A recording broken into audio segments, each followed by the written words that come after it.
Welcome to the Visionary Chronicles, a business strategy podcast where we provide insight to those looking for creative, executable strategies built around the latest disruptive ideas, innovative cultures, product creators, and marketing solutions. Welcome to the Visionary Chronicles. Today we're going to talk about team leadership. The 5 things high-performing teams do consistently. And I think this is a really important subject, not only from the standpoint of how does it make brands better or your company better, but also team is a key word today as well, knowing that how integral the success of a company is for teams that are passionate for your brand or for your company. So team is one thing. High-performing teams is a whole nother level. So I thought it would be a great subject for us to talk about, not only retaining teams, but what you'll find with these high-performing teams, they love staying together. So it's a really important subject for retaining employees, but also making employees happy. So there's kind of this formula that everybody's trying to achieve in not only forming a team, much less trying to build a high-performance team. So there's this hiring process, there's this building process, and then there's this nurturing process for high-performing teams. It's kind of been this holy grail. Hiring is one thing, building's another thing, and then nurturing's the third thing. And being able to build it into a high-octane, high-performance team that achieves what the brand has set before them is an important aspect to what these high-performing teams not only do, but how they achieve it, but also the longevity of these teams and how they work together. So each of these teams has unique needs, personalities, individual triggers that drive a passion in each team member. So I say this because these are all things that are somewhat or intangible. You just don't know. You don't know what the unique needs are of somebody on a team. The personalities are a little bit more obvious, but not necessarily.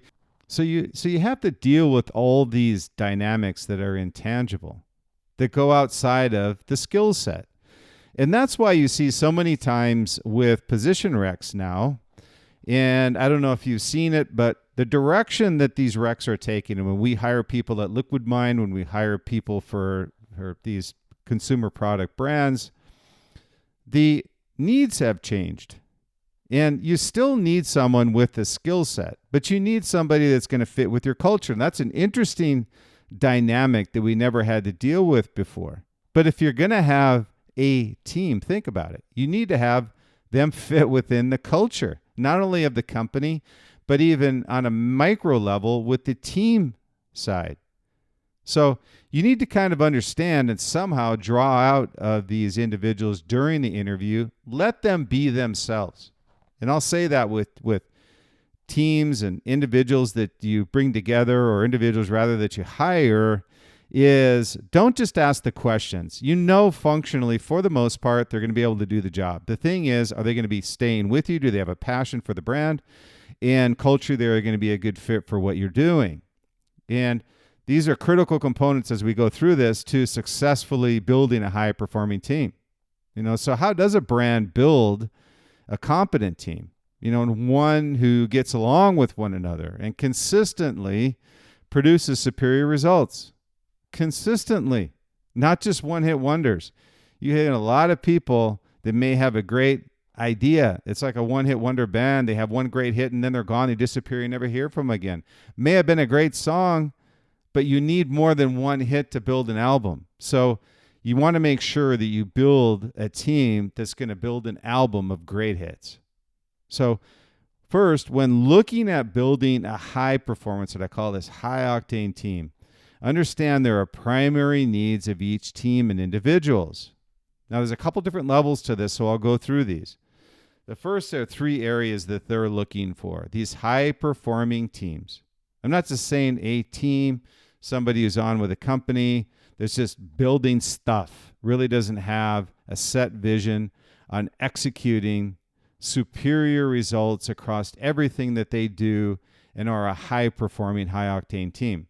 These are 3 areas that they're looking for before they decide to join a company. They may seem obvious, but they're critical when you're hiring an individual. And if they ask questions about these, you probably are going to feel comfortable that they're going to fit, hopefully within your culture, but they will definitely be a fit with a high-performing, high-octane team. Number 1 is autonomy, the ability to perform without hindrance. And that may seem a little bit like an oxymoron when you talk about team and they want autonomy. Well, what they want is they know that people on their team are competent, but they also want to have the ability to achieve their piece within that project that is going to achieve overall team success without hindrance. So autonomy as a team member is very important. And this is kind of that, when you think about, and probably have all had it, a good analogy to this is the boss is kind of always looking over your shoulder, every single day. Hey, did you make progress? Did you make progress? Well, these high-performing teams know how to manage progress. They know how to manage success, and they know the expectation of the leaders within the company, so they want autonomy in order to achieve that. Second thing is competence. Not competence in them, interestingly enough, when you talk to them, is competence in who else is on the team. They want to know that they're not carrying 100% of the load for the team. So they want to have the skill set to perform. So when you assign tasks, and we've been working, and I've worked with many high-octane teams with brands at Oakley, TaylorMade, Adidas, and each one of those high-performing, high-octane teams is passionate for the brand, passionate for what they're doing on the product side or on the marketing side, but they want to know that others that are part of their team also have a complementary skill set and are competent. So autonomy, competence, and the third is relatedness. What I mean by that is being able to interact with their team members. Is this person going to be an introvert, so we can't talk to them? Or is this somebody that's outgoing, somebody that fits within the culture of the team? So the team wants autonomy, competence, and relatedness. They want to have someone that they can work with. Then there are 3 levels of support in building an effectiveness in the team outside of these 3 areas I just mentioned. The 3 are dependence, which is the individual, and it's important to remember these 3 levels. These are 3 levels. The ones I gave you before are 3 requirements. These are 3 levels that your team member is going to go through. So first is dependence. They're just an individual. They're the baby in the group, the newbie. They're learning from others. This is why it's so crucial to have a process for onboarding people. Please have an onboarding process. I've never seen so many failures in companies with employees coming on board, sitting at their desk for 3 to 4 months and not having achieved anything, nor learned anything. So have an onboarding process so they can move to the next level, which is interdependence. That is team level. Working with a group and being part of a team, finding a solution together. That's the team aspect to it. And then the third is interdependence. They become a leader. It's the leadership level, finding ways to make others successful. And this is critical. I'll say again, it's the leadership level, finding ways to make others successful. Not you, others successful. Your team successful, you're successful. Be humble and grateful, and do not take credit for others' successes. Give it to those who achieved it. You had the vision. The team executed that vision, and you'll be recognized for it. You don't need to tell people that. You don't need to tell people you had a great football game, and if you're telling people that, probably didn't have a great football game. There will be plenty of people talking about the game and how well you did, so you don't need to tell other people. So be a leader. Be humble, be grateful, and find ways to make others successful. Be a leader. So it's dependence, interdependence, and then independence.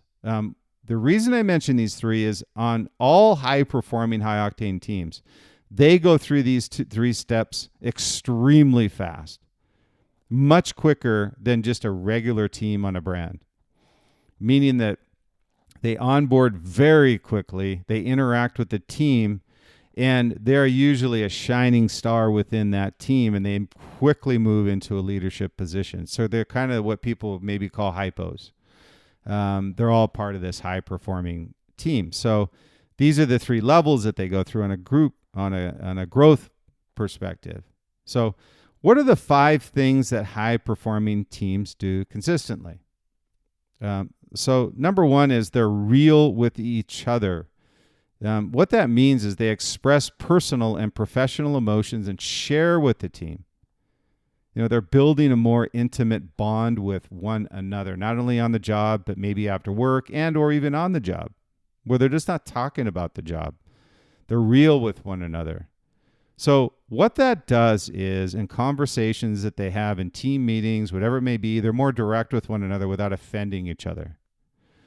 So that's number 1. Number 2 is they share praise. They're more likely to share praise with others versus trying to take credit for themselves. Again, it's all about the team and no friction. Okay? Doesn't matter who wrote the song, y'all are part of a band. So they share the praise with one another. Number 3 is they bond. They spend more, high-octane, high-performing teams, you look at them, and I've seen many of them, and I've been so blessed to have managed many of these high-octane teams at these global brands that I've worked with personally and or through Liquid Mind. They bond. They spend more time together on non-work related items and discussions. So it's not all about work. They need to have the ability to interact with one another on a personal and professional level. Number 4, without a doubt, they're strategic. Not only with their work, but more importantly with their time. They're more efficient. They're more effective. They're finding ways to get more done in a shorter period of time. They're working together through interdependence and independence. They've moved way beyond dependence. They don't need anybody helping them. They want to move into a leadership role sooner rather than later.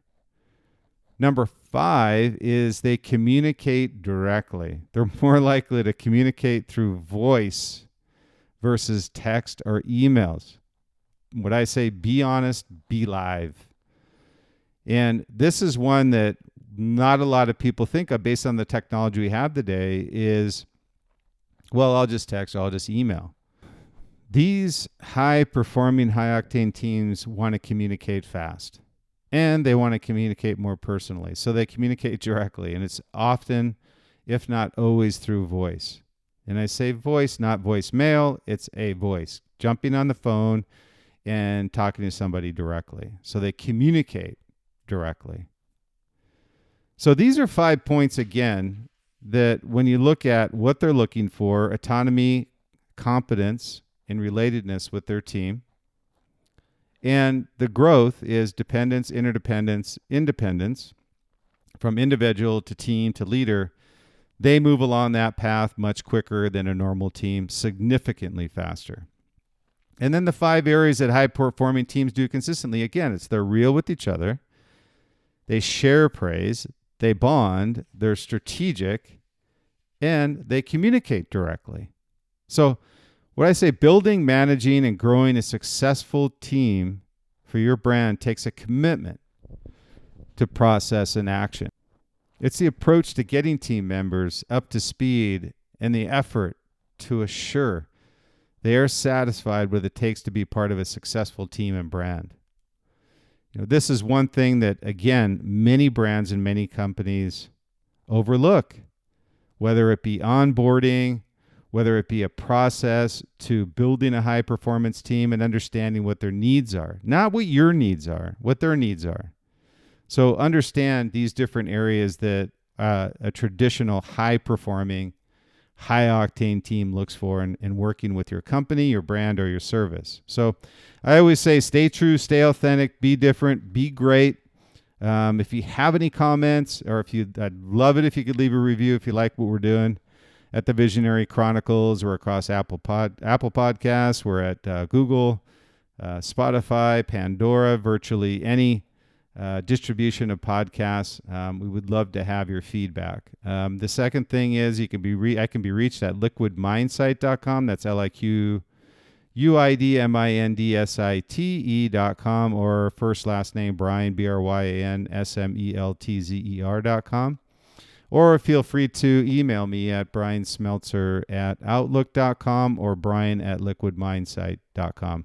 Again, thanks for your time. I always appreciate it. Look forward to the next Visionary Chronicles. Have a great day.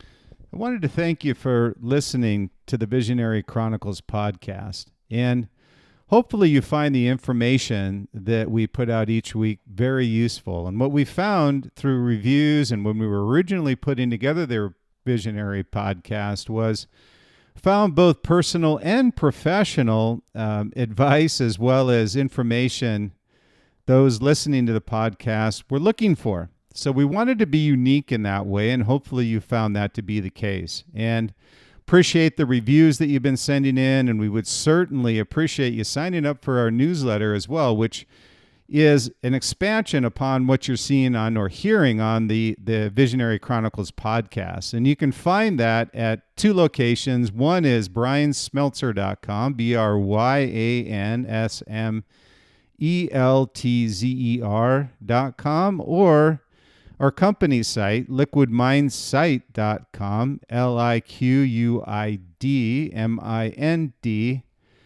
site, site.com. So we would appreciate any reviews, additional reviews, comments you may have. Sign up for the newsletter, and we look forward to talking with you next week.